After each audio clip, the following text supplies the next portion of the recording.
Bonjour, ici Denis Boucher, bienvenue à Les Mystères du métabolisme.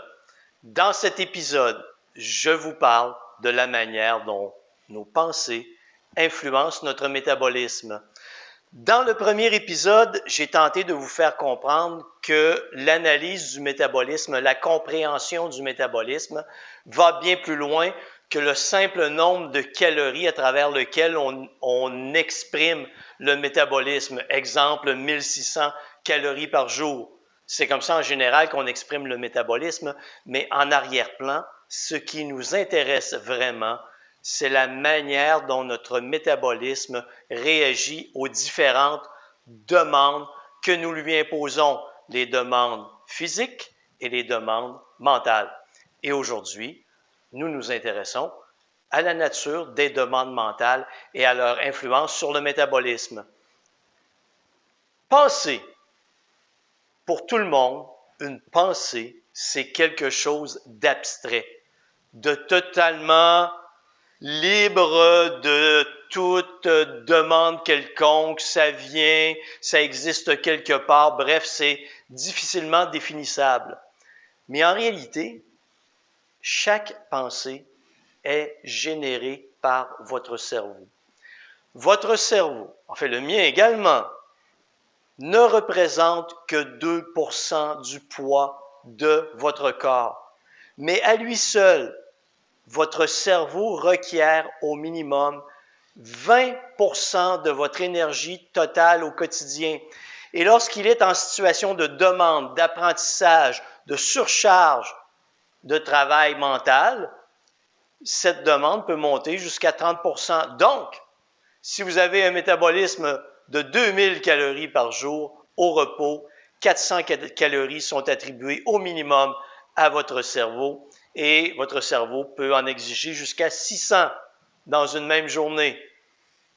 Donc, pour générer une pensée, pour générer tous les processus physiologiques, notre cerveau a besoin d'énergie. Et je vous le rappelle, cette énergie provient des protéines, lipides et glucides que nous consommons. Une pensée est une évaluation de ce qui se passe dans le monde, de notre point de vue. La réalité n'a pas d'importance. Ce qui a de l'importance, c'est la perception que vous avez d'une situation. Si vous évaluez cette situation comme tout à fait normale, sans aucun danger, vous ne vivrez aucun stress. Par contre, si vous évaluez une situation comme dangereuse, vous allez être en situation de lutte ou fuite. Il y a 20 000 ans et davantage, nos ancêtres ont fait en sorte que, ce n'est pas nos ancêtres qui ont fait en sorte, mais la nature nous a créés ainsi. Face à un danger, exemple, j'étais dans la jungle et je devais me battre contre un lion. J'avais deux options, lutter ou fuir. Face à ces deux options, ça ne pouvait pas durer davantage que 10 minutes. Si j'avais à me battre contre le lion, soit que je gagnais, ou soit que je me faisais dévorer à l'intérieur de 10 minutes.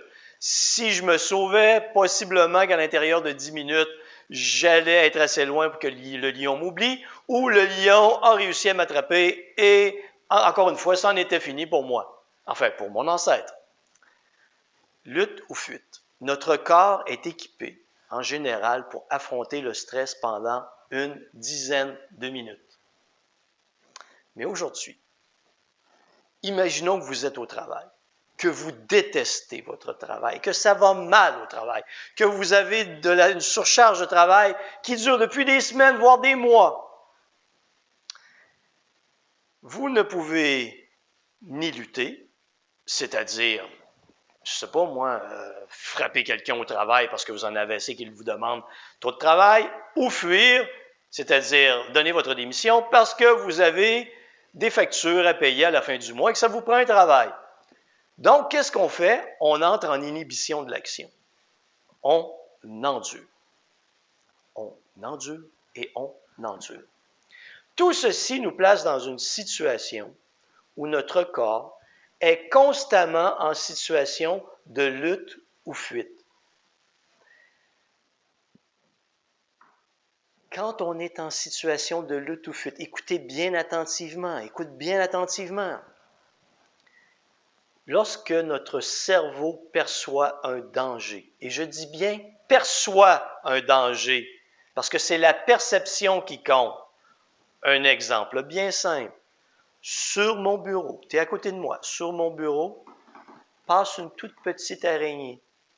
Moi, je la regarde, tout va bien, une petite araignée, toute gentille, pas de danger. Mais toi, tu as peur des araignées.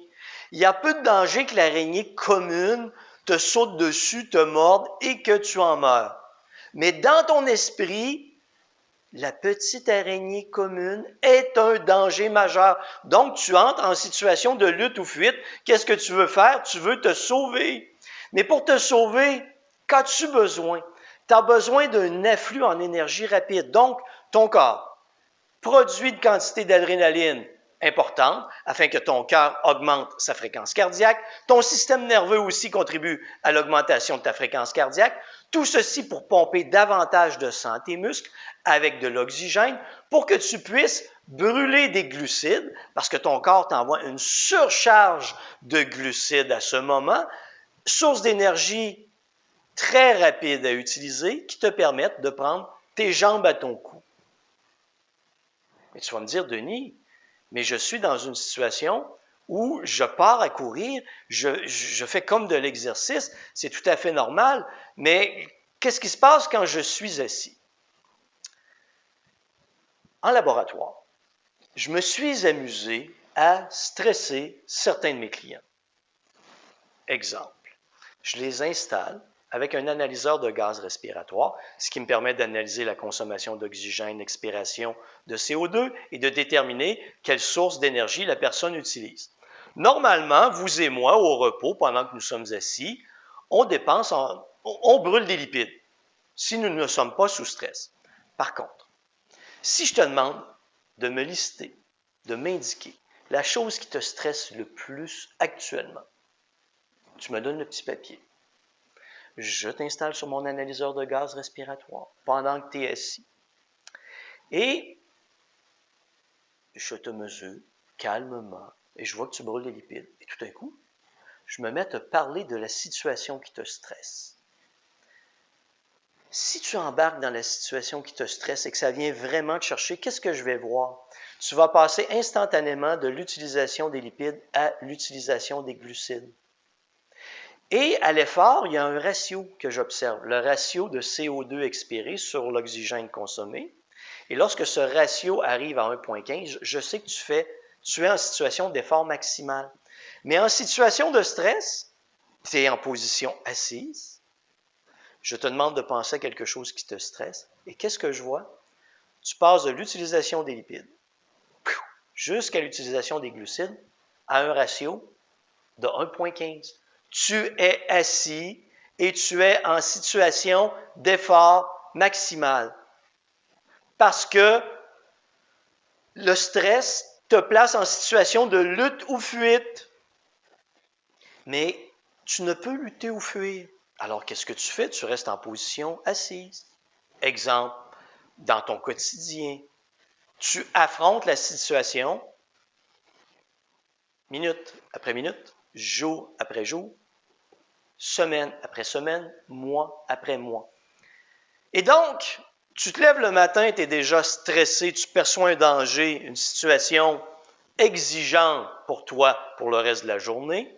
Tu vas être en situation où ton corps va vouloir lutter ou fuir toute la journée, donc en situation de stress physiologique.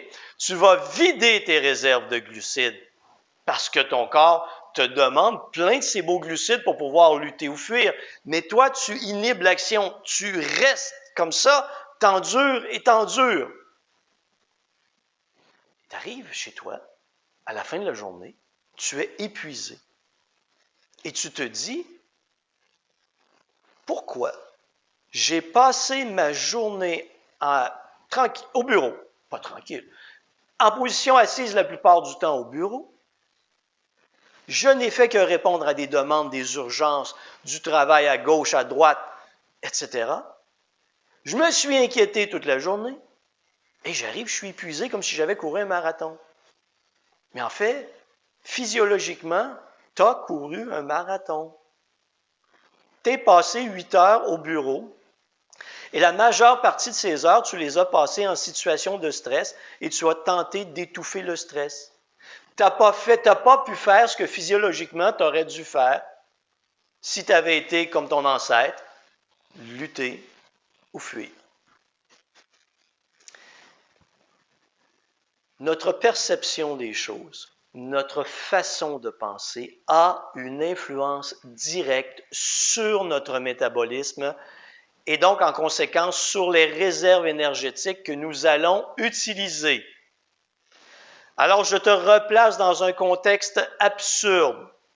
Tu es en situation de surcharge de travail, tu es stressé, tu décides de perdre du poids, tu coupes ton apport en calories et tu décides d'aller t'entraîner, tu vas t'épuiser à l'entraînement. Tu viens d'ajouter un stress physiologique par-dessus le stress que tu avais déjà et tu espères obtenir de bons résultats de tout ça. La seule chose que tu vas récolter, c'est de la fatigue et aucun résultat.